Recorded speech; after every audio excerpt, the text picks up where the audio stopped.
This is Captain Stephanie Lincoln, and we are here with Mike Ergo, and I'll tell you a little bit about him, and he's going to spend some time talking about who he is, what he's doing, and why he's doing it, and where he's come from, and all that good stuff. But this is part of our Warrior Wellness series. So why do we do this Warrior Wellness series? It's because we all know that the biggest hurdles in life, especially with our fitness and nutrition journey, is to overcome those mental barriers that we put in place. This is where we get stuck. This is why, you know, the goals we make just go by and we never achieve them. And we look back and we can't figure out why. Time and time again, we run into this issue that we just kind of get in our own way, so to speak.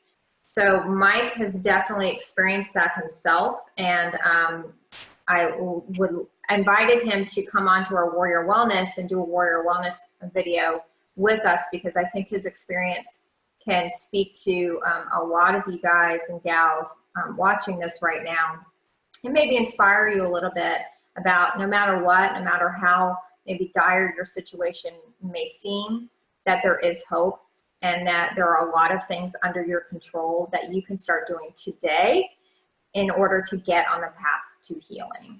So in summary, Mike is a Marine combat veteran, and he's currently the director of a vet center. He is an Ironman finisher, and among all of his accomplishments and everything that he's done, which he'll probably talk about, he's done these just amazing feats of physical prowess. And he does long races and rucks and all sorts of swimming events. So he's just a marvel of physical accomplishments. But he's also the author of a book. So we will be including that actually as a button right underneath this video. So you can click on that to download his book. And the book is called Transitions for More, Reconnecting with Mind, Body, and Spirit. So thank you so much, Mike, for giving up your time today on a Friday right before you're headed out and into the mountains to spend some time talking about you and your journey. Steph, I'm just glad to be here. No, thank you. And it's been so cool to connect with you over the last couple of weeks. So yeah, no, I wouldn't miss this for the world. Thanks so much. So let's just start at the beginning, and can you just give us a brief summary of your service with the Marines? Yeah, I joined the Marine Corps. I signed up for the delayed entry program in the spring of 2001. And at the time, I was huge into band. I did all the bands: marching band, jazz band, symphonic band, pep band. Oh, you were a band geek? Oh yeah, 100%. And I joined the Marine Corps to be in the band. I did the audition and I passed. And that was my original MOS. And so I was really excited about that. And then 9/11 happened, and I was in the delayed entry program too, because, you know, I hadn't finished high school, and then I had to finish high school over the summer because I didn't graduate. And after 9/11, I, you know, went into boot camp and just had a change of heart. You know, I ended up going to the band school for a little while and decided that I'd rather be in the infantry. And long story short is that they were happy to oblige my request and sent me on down to Camp Lejeune, North Carolina, where I did the School of Infantry and was stationed out there. And I loved it. I was so happy I made that switch. It just wasn't, I love music, but it wasn't for me. I couldn't do that at that point in time. And so I trained and I learned how to be an 0311 rifleman and deployed to Iraq for the invasion. Didn't do too much. My unit really didn't do too much during the invasion, but then we deployed again in 2004. And that's when things got very real. That's when the insurgency really started to fight back and, you know, use IEDs. So, you know, I started losing a lot of friends. We lost 21 people in my unit that deployment. And that's where things got really crazy. I mean, we fought in Operation Phantom Fury in Fallujah in November 2004. And it was, up to that point, at least, the largest urban combat battle since Hue City in Vietnam. And it was a whole month of just kicking in doors and trying to shoot people before they shot us. and I survived that. You know, most of my friends did, a lot of them didn't though. And I came back with a lot of survivor's guilt. And at first, I think like a lot of vets will tell you, you know, you get back from a combat deployment and it feels good to get back. You know, there's this honeymoon phase of, oh, I'm back here in the United States, and, you know, eat the food you want, sleep in, you don't have to walk around wearing body armor all the time. But pretty soon after that, you know, symptoms of what I was later diagnosed with, PTSD, showed up, and I started seeing things out of the corner of my eye, started just having what felt like a heart attack or panic attacks all the time. And I just, any memories of things I saw started to just play on loops in my head. And so I did whatever I could to get away from that. We're talking about, you know, just booze, drugs, sex, like everything, binge eating, like whatever I could not to have feelings. And so, you know, I ended up getting out, honorably discharged in 2005.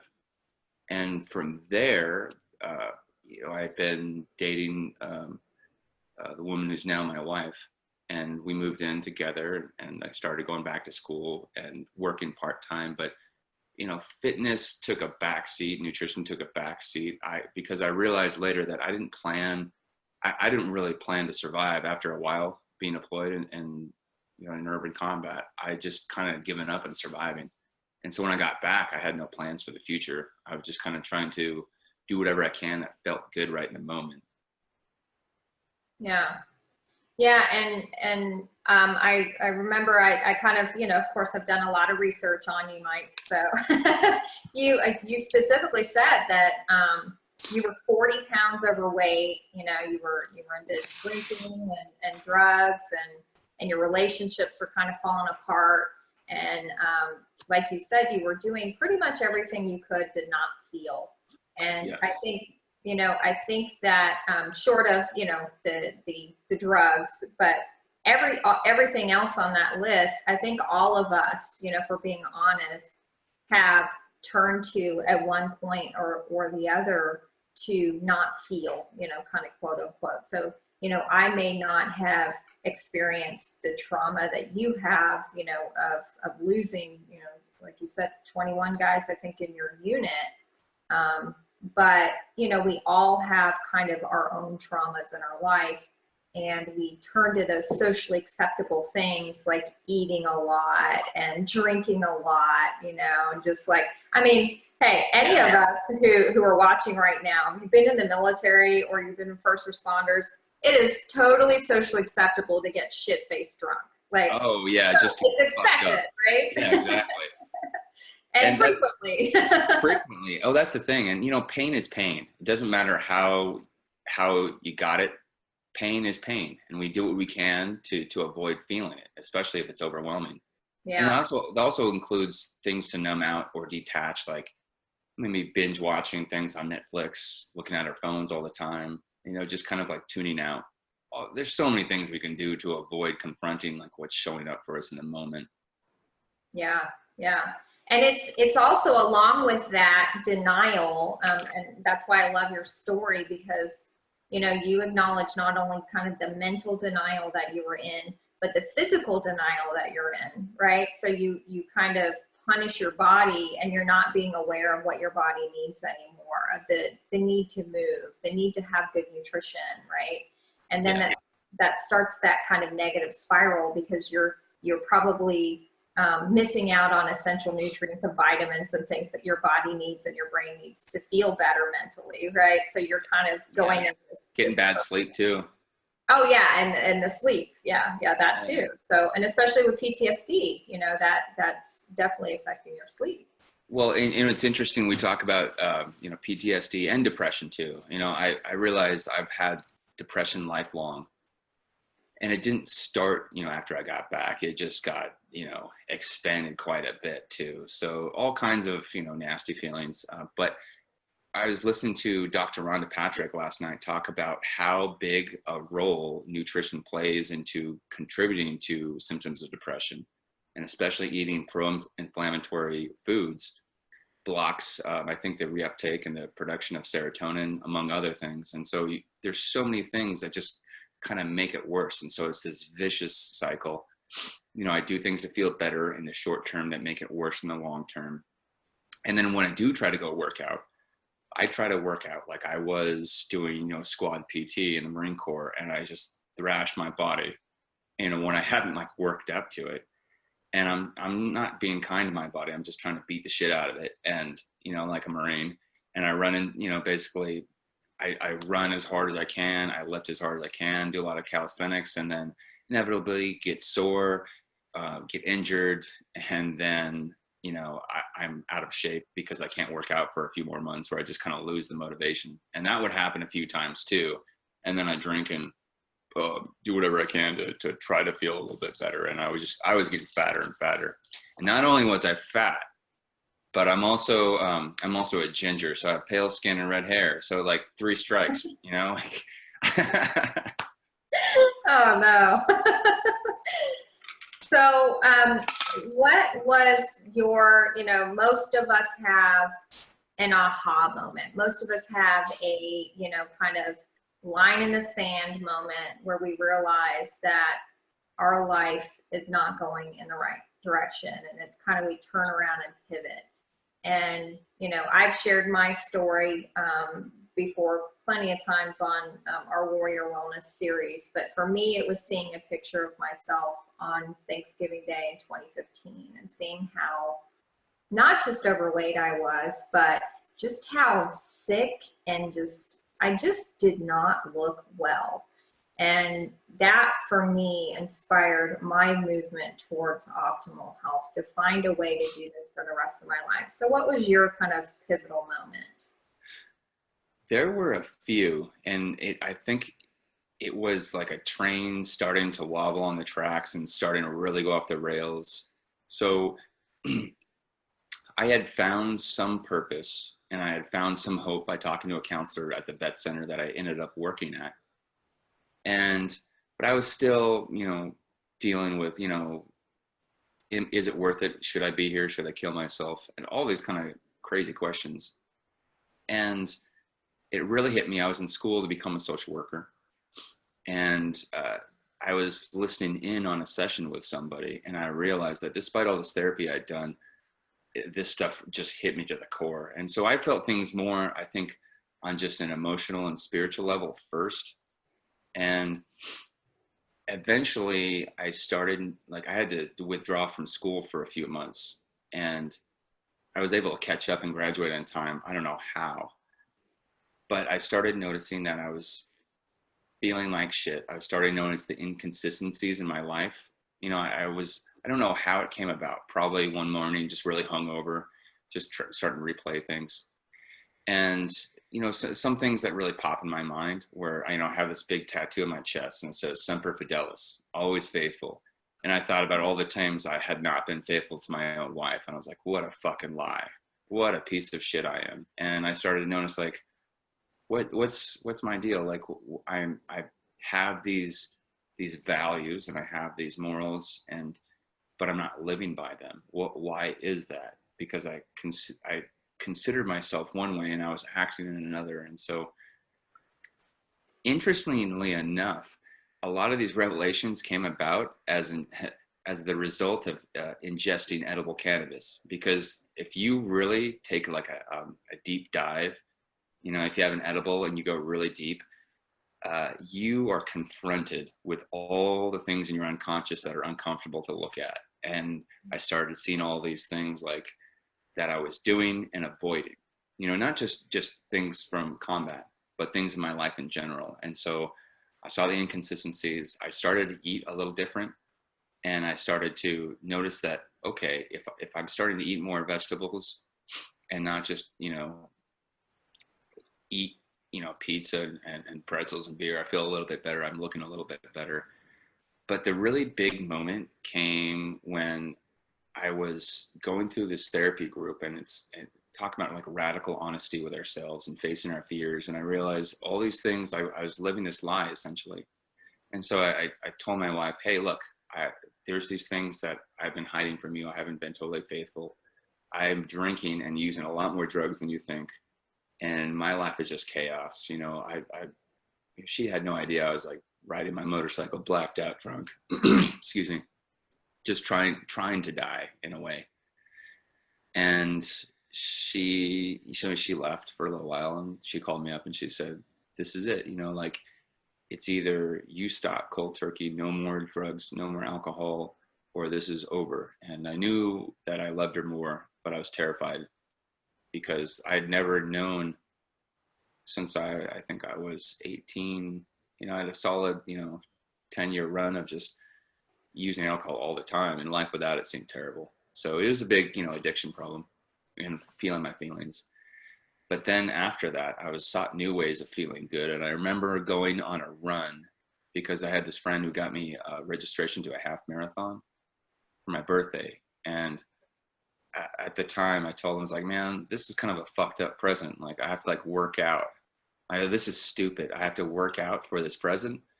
But like after a couple of weeks into it, there's this first 2 weeks of my body's, like just getting all the gunk out of the system, and things are a little sore. This first week and a half to 2 weeks can be miserable. After that, though, I have this distinct memory of turning a corner in the neighborhood. I know exactly where I was. I was going past this one church in this certain house, and I just felt good. Like in my body, I felt good. And that was a feeling I had not had in a long time. And the only time I could feel good was if I was really fucked up. And so then I was like, oh, maybe there's something to this. Yeah, fantastic.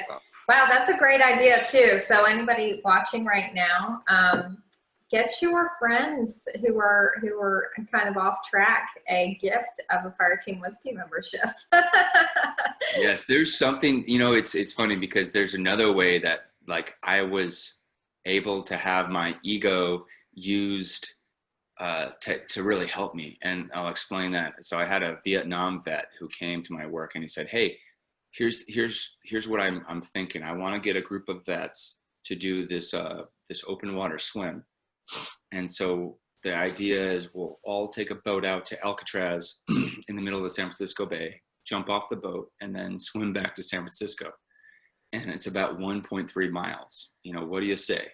And I looked at this guy. I was like, no, I mean, it's cold water. I hate swimming. I hate being cold. And there's this huge current and there's sharks in the water. No.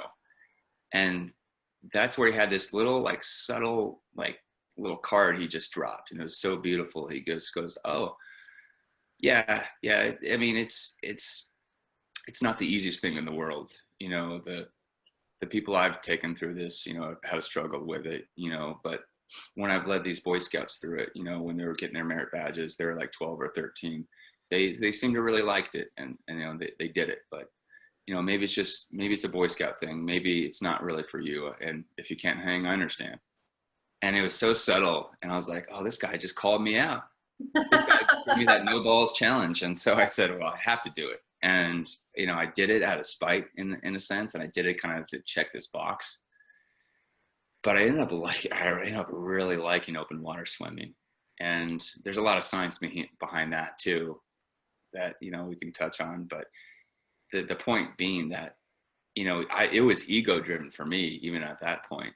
I was like, I have to do this to prove myself. But he was able to harness my ego and recognize that to use it for good. So it was pretty cool. So that same thing, like you're saying, like you get your friends a Fire Team Whiskey membership, you give them a registration for some kind of race, and you just drop that like little thing subtly. Then at least, especially for men, we don't like being called out. So it's a great tool. Yeah, I love that. So yeah, that's a great friend right there. All right, so my next question for you was, how the heck did this all lead to you finishing an Ironman? Like, it's like, that's a big leap. And I know that's not the only thing you've done, for sure. I mean, there's a long list of physical feats that you've done. But, I mean, that's huge in itself. Just completing an Ironman, being an Ironman, like, that's like the coup de grace of a physical accomplishment.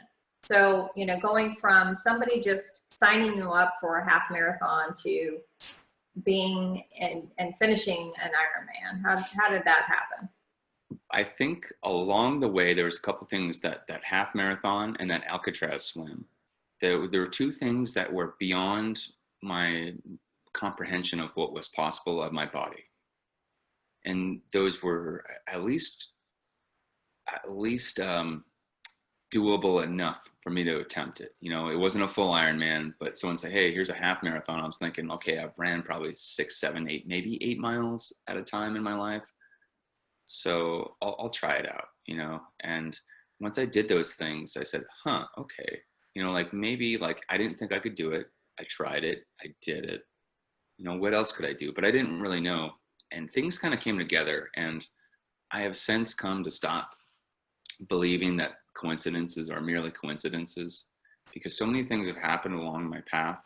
Once I really opened myself and had just this rigorous honesty and this rigorous introspection and facing my fears. And I was on vacation on the Big Island of Hawaii in October of 2014. And my wife's family, like some uncle we barely know, had a timeshare, and we used it with our family. So we were there the same week, coincidentally, as the Ironman World Championships. And I was looking around, I was seeing all these like really lean people walking around with like compression socks and spandex. And I was like, what is going on here? You know, there's all these people with this high-tech gear and bikes, and there was just a certain buzz about it that was pretty exciting. Like it was really exciting to be around.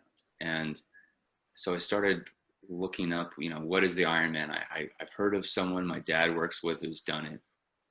And so I started saying, okay, wow, there's a 2.4 mile swim on a 112 mile bike ride, and then a 26.2 mile run, you know, marathon, all together, same day, without stopping. And these people that I was looking around at were going to do it. And I was there, and I was like, this is hot, and it's muggy, and it's windy. And we watched the race that day. I watched part of the bike course, and I was watching these people going by. And what I noticed with myself was, first, I felt this just intense fear, this like, holy shit, like, why are people doing this? And then I got mad, because anger usually covers up fear. It's, you know, typically for vets and active duty and first responders, because then you have some power over the situation. I got mad, like, why the fuck are these assholes racing around like this? You know, what's their deal? But I knew enough about myself and about my relationship to fear at that point to know that, what is this fear telling me? Why am I so afraid? I'm not doing it. And I noticed that, okay, perhaps there's something to this. There's something I need to do, some fear I need to face. And I said, you know what? I want to do one of these. I didn't know why. I really didn't know why. I had no purpose. I just like, maybe I want to do this. I want to challenge myself. And so I got back from Hawaii and I signed up for a half Ironman, which is half of all those distances. And I trained up for that. Along the way, though, of training up, I still didn't know why I was doing this. It's just kind of like a challenge, something I could train around. And that would have been pretty cool in itself just to do, to challenge myself physically and mentally. But I was watching a movie, Iron Man puts out these little clips of inspirational athletes, and I saw this woman named Lisa Hallett, and she lost her husband, I believe it was in 2009 in Afghanistan, as Army veteran John Hallett. And they were from the town right next to me in Concord, California. And eventually, to deal with the grief, she just started running. She's like, I got to do something. I can't just sit in my grief here. I'm stuck.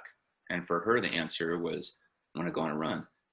And then she went on another run, another run. She started to feel better. I said, hey, I recognize that. And then she started racing to honor him. And she would wear his name on a T-shirt.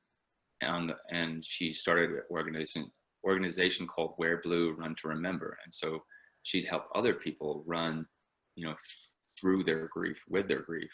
And that just hit me. And for the first time in a very long time, I just, you know, the waterworks came out. I was crying. I was connecting to this just big sense of loss and grief, because I had 21 people in my unit who died that deployment. But then afterwards, there were more and more and more. So I mean, there's guys who committed suicide. There's my friend Josh, who went back as a contractor, who was kidnapped, held and tortured and beaten to death eventually over a 1.5 year period.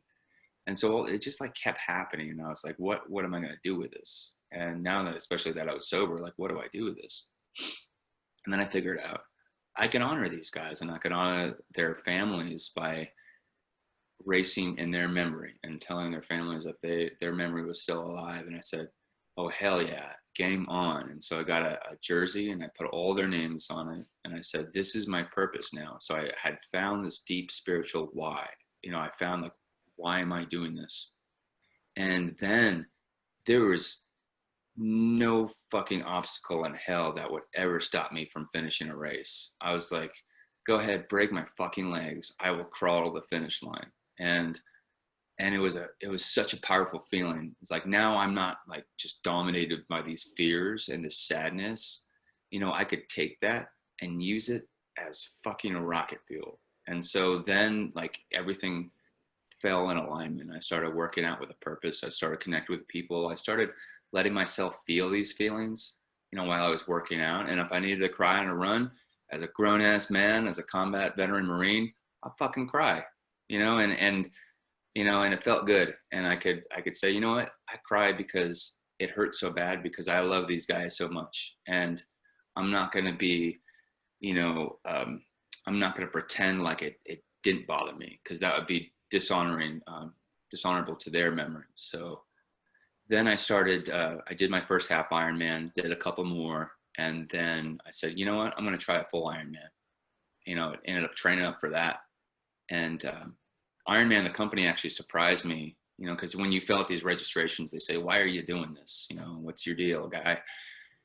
And I said, okay, I'm going to take a risk and say why I do it. And I filled it out. And I guess someone in their PR department saw that, and it resonated with them. And they surprised me on a veteran podcast by, having me share my story, kind of like I am now. And a guy really set me up for it. Is on this podcast called Zero Blog 30. And the guy goes, oh, wow, that's pretty neat. You've worked through all this stuff and you're about to do your first full Ironman. And, I bet you wish you had a bigger stage sometimes to share this message so it could really, help other people. And I said, yeah, I do, but the bigger stage is, the world championships. And I was like, all right, I'm going to have to kind of school this dummy and tell him like, you got to qualify. And I'm not an elite athlete, like those people are finishing these races like 4 hours before me. They can get a shower and basically fly to another island and back before I can, cross the finish line.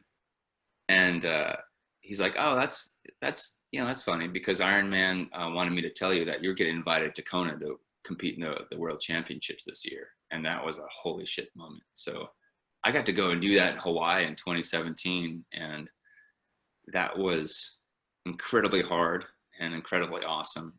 And I took that experience and decided that, what can I do now? Because it was really fun to be able to honor that and be on TV and everything. But after that, I found purpose carrying a flag during these races, the entire distance of the run, whether it's a half Ironman for a half marathon or a full marathon for a full Ironman, in honor of a local Gold Star family. And I found that really connected to a deeper purpose and a why. And so now I'm doing that. I'm doing at least one a year. And I started, with Ironman's permission, we started a national movement called the Gold Star Initiative, where we're getting vets across the country to do this at Ironman races in their areas which I think is really cool, because we have, 3 distinct populations. You got veterans or active duty, Gold Star families who've lost a son or daughter, and then the community of civilians. And, like myself, I didn't for a long time want to talk to the Gold Star families, even in our unit, because I felt so guilty about it.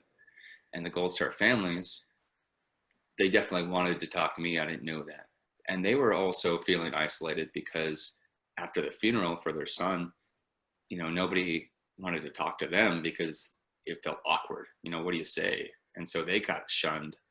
And then you have the community who wants to help. A lot of times they just don't know how. And so you have these like 3 separate groups of people who are just want the same thing, but can't connect with the other 2 groups. And so I said, maybe this is a way we can at least start that. and get that conversation going. So that's what it's been. And I started that this past year in 2018, and it's gone national now in 2019. So that's, Awesome. I guess, to make a long story long. Awesome. So that is amazing. So any of you guys watching right now, if you're interested in doing something like that, definitely look up you said the Gold Star Initiative through Ironman. Yeah, it's okay. Actually, this morning I'm working on the application for it, so it should go live on their website in about a week. Okay, so check that out if you're interested. If you're watching this right now and you're inspired and you want to try something like that, so definitely check it out. And then another question I wanted to ask you was, it wasn't just working out, or training up for these races that kind of helped you heal. What are some other kind of tips that you can give the people watching who are kind of maybe starting their own paths of healing that helped you as well? So it wasn't just, biking and running and swimming. Yeah. You added some other tools to your toolbox. So what are some of those tools? A couple of them were meditation and mindfulness. And, meditation or, like deep breathing doesn't really have to take any kind of specific form. The goal of it, at least in my context, was to just notice what was happening within myself and to notice the things that I was doing. Does that align with my values or what I think was important? Like really checking in with myself, to kind of taking a step back from the situation, noticing, am I eating this, half gallon of ice cream by myself because I really want to, or am I doing that because I'm avoiding something else? And recognizing, that I had a lot more choice than I thought. So the deep breathing to allow myself to be okay with a certain amount of discomfort, whether that be emotional or physical pain, so it really helped too, when you jump in cold ass water and, you can say, okay, I'm willing to be a little uncomfortable here. And that feeling or that willingness is so powerful. And I mean, all active duty and first responders and vets know what that's like. You've gone through boot camp. You know what it's like to say, all right, this shit's going to take as long as it's going to take. And that's essentially it. So anyone who's gone through any kind of specific military training already knows how to do this, which is pretty cool. So meditation, mindfulness, paying attention to why I was doing the things I was doing and making the choices that I really wanted to make with intention. And looking at what I put into my body physically, through nutrition and how much water I was drinking, and looking at, okay, if I'm trying to feel better, perhaps I should give my body the tools and the nutrients to be able to perform these physical feats and to actually feel better, because it doesn't take a PhD to figure out, when I eat a whole bunch of red vines, I feel like dog shit. Holy cow, right? And so like taking that a step further and be like, okay, so then what do I put in my body that makes me feel good? Not just what I read, not just what I saw like in the VA's like move program saying like, eat a bunch of, whole grains and everything else, but really say, okay, when I eat that stuff, how do I feel? How do I feel while I'm eating it? How do I feel like 20 minutes after? Do I feel good or do I feel like shit or somewhere in between? And really actually like listening to my own body.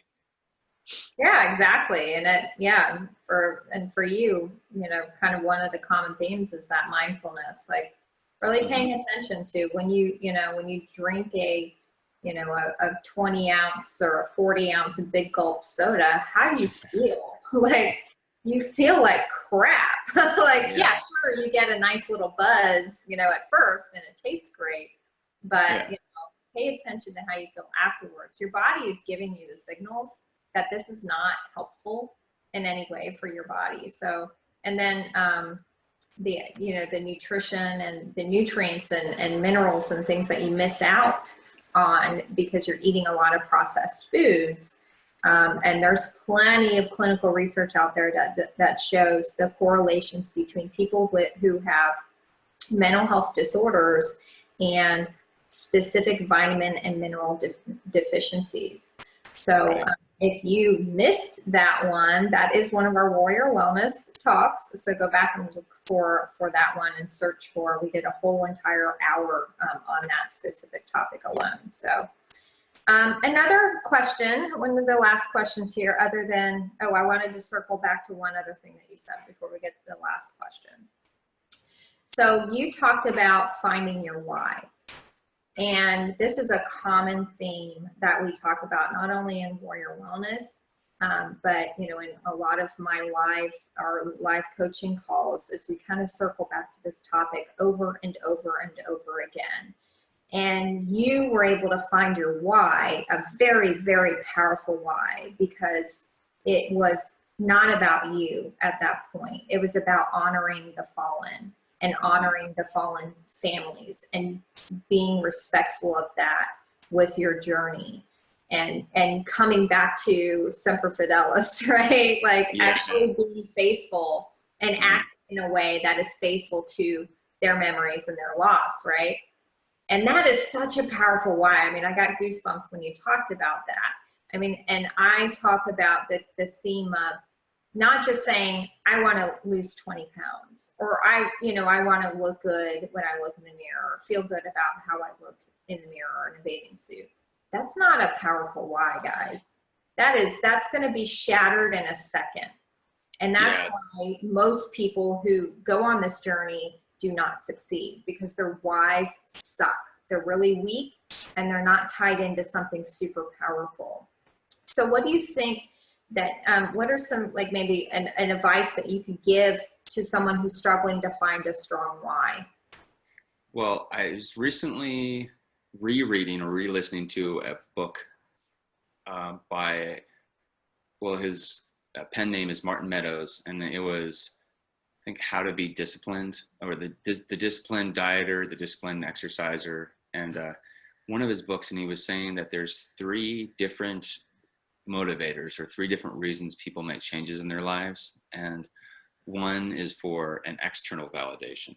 Like, if I lose 20 pounds, this person will look at me and maybe be attracted to me more. Okay. That is, it gets people some of the way, but it usually caves in when the hard times come, or when it gets dark and cold out, or, when we're tired. It usually doesn't last. And then there's the other internal ones of like, I want to do this because I'll prove to myself that, I'm able to accomplish this feat. That's more of an internal or intrinsic value. And that can get you a lot farther too. And then the one that seems to be the most powerful is what's called a pro-social goal, or a why. If you see your goal, or if you find a why that will benefit other people, then you can place your discomfort at your side. And I think, especially as military and vets and first responders, that is at our core.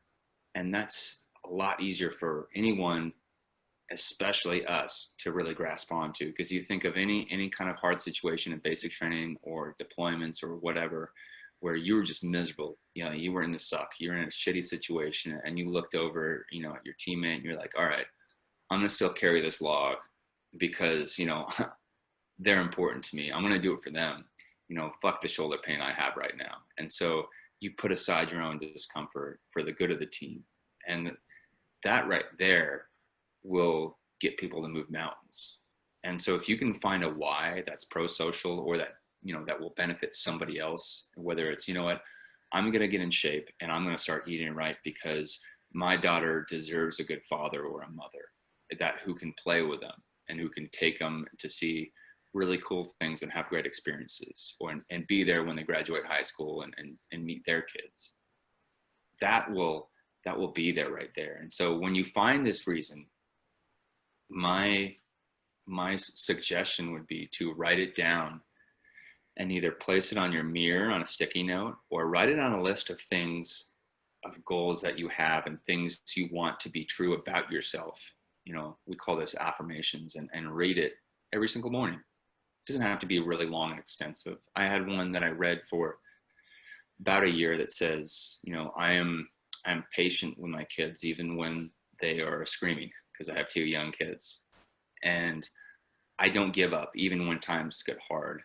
I'm kind, I'm generous to people even when they're having a hard time and aren't kind and generous to me. And you put all those things down and you keep it in your mind every single day. First thing when you wake up, and maybe you're sitting and drinking your coffee or whatever. And so it's a constant reminder. Easy thing to do. Takes 2 minutes. And so that way, if you keep it on your mind and you have it connected to someone else, it's going to benefit someone else. That is a powerful why, and that will get you through hell and back. I love it. Yes, that's probably the best advice that we've ever gotten on any of the Warrior Wellness series so far. So, the bar is set high now. That's fantastic. All right, so my last question for you is kind of along the same lines as, some people who are watching this right now may be just starting their journey. And, they're kind of going through that suck, that first couple of weeks where just everything sucks. They're just missing their sweet tea, and, they just are dreading doing their workout, and everything just sucks. And, so I just wanted to, since you've been through some serious suck with your Ironmans and everything else, what's your kind of one piece of advice to encourage those who are maybe just starting their journey right now and, need to kind of get some inspiration and push through? Yeah, if you're like me and you're starting out on this journey, the thought of an Ironman or something that big is so scary and beyond comprehension. Just throw that shit in the garbage first, if you need to. Think of steps. If you look up and you see this goal, it looks like a huge mountain. Like, say you want to lose 50 pounds, or you want to run a marathon, or you want to do whatever seems kind of out of your reach at the moment. Break it down into steps. And how do I get there? Look at it like, you don't just accomplish these things in one day, and that's obvious to us. But our brain, there's a mind fuck that happens when we try to just go at it, as hard as we can. So I'd say, once you set up a plan, no matter how good or how spontaneous this plan is, if you're feeling like I did this morning, I didn't sleep well last night. And so I had this major swim set that was going to be pretty hard. And I said, okay, you know what? I'm going to get my ass to that pool, and I'm going to swim a lap. And if I want to quit after that lap, okay, but I'm going to get to the pool and I'm going to swim that lap and see. And then I swam a few more laps, and then a few more laps, and a few more laps. But I put myself in that situation. I didn't make it an all or nothing, black or white kind of thing. And for me, with 5 hours of sleep and doing a pretty huge bike interval session later in the evening last night, it wasn't going to be good for me. I didn't finish the whole set, but I did over half of it. And that was, all of that was much more than I planned on originally. So it was a nice little trick for my brain. And, you show up, you do 1 minute of whatever it is. And then can you do 1 more minute? And if you want to quit then, quit then. But at least you get there. At least you get there and you do that 1 minute or whatever that little, small bar is. And I think that makes it manageable. Yeah. Awesome. Yeah. So show up, just, make the effort. Show up. Yeah. Show up and just get started and go from there. First step is always the hardest. Oh my God. The hardest part about practicing my saxophone back when I was a full-on band geek was getting it out of the case. If it got out of the case, there was like an 80% chance I would practice all I needed to. Well, thank you so much, Mike, for being such an inspiration and taking the time today to share your story and your journey with our Fire Team Whiskey participants. And I also wanted to remind everybody that Mike has an amazing podcast that I recently discovered. And as a podcast junkie, I really, really enjoy his podcast. And there's some really cool stuff on there. Unlike most of the other podcasts out there about veterans issues, they actually have some like guided meditation on there. So there's really practical, fantastic information. And so I highly encourage you to check that out. And it's called Transitions for More. And you can listen to his podcast wherever you get your podcasts. And thank you so much, Mike, for joining us. Yeah, you're welcome. And, you know, if anyone has specific questions or wants to reach out, I'm happy to talk. So I'll be around. Where can people reach you if they want to reach you? Probably Mike at transitionsformore.com. Might be the easiest. And also I'm on Facebook, Mike Ergo, and I'm on Instagram, all that shit. So however people find me on the internet is probably the easiest. And your website is transitionsformore.com? Correct. Transitionsformore.com. And every time I start my podcast, I usually have to record it a couple times because I mumble over the words. God damn it. Transitions from war. All right. Thank you so much, Mike. Yeah, you're welcome.